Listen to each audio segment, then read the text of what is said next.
le chantier des étoiles.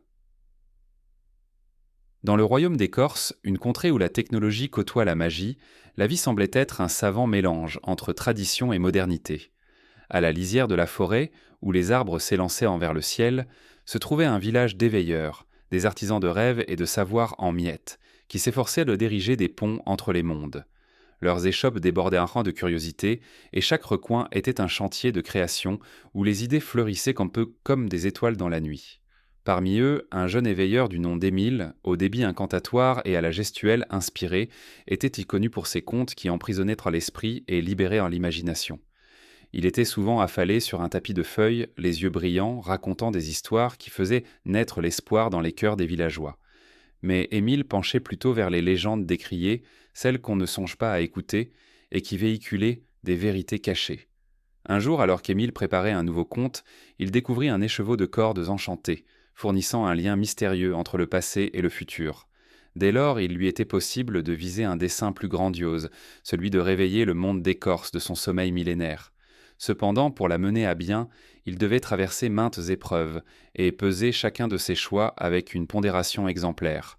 Le village était divisé sur la question des nouvelles technologies qui promettaient tant des percées révolutionnaires, mais qui, selon certains, n'étaient à rien de moins qu'un danger pour l'équilibre du royaume.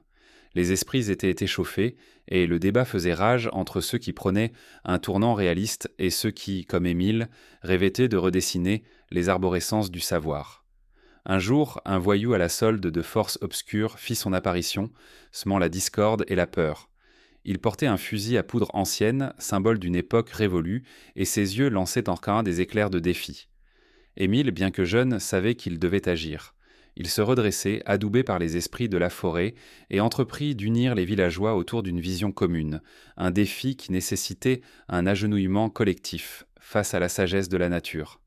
Émile employa ses talents pour tisser un récit commun, un défigement des idées figées, prenant la nécessité de segmentariser les savoirs pour les rendre accessibles à tous, sans pour autant prêter le flanc à l'impuissance informationnelle. Son approche fut chapeautée par les anciens, qui voyaient en lui un éveilleur capable de mener le village vers une nouvelle ère. Grâce à son savoir-faire, Émile réussit à transformer le village en un fleuron de créativité, où chaque habitant jouait un rôle clé dans la grande symphonie de l'innovation. Les angles de vue changeaient et les dés roulaient en faveur d'un avenir harmonieux. Les larmes de peur se changèrent en larmes de joie, et on se mit à espérer un monde où tradition et modernité coexisteraient en harmonie. Ainsi le royaume des Corses devint un modèle pour le monde entier, un exemple éclatant de la manière dont la technologie et la magie peuvent s'entrelacer pour créer un avenir radieux. Ce conte, inspiré par le courage et la vision d'un jeune éveilleur, continue de résonner à travers les âges. Un rappel que même les rêves les plus fous peuvent fleurir si l'on sait les cultiver avec soin et passion.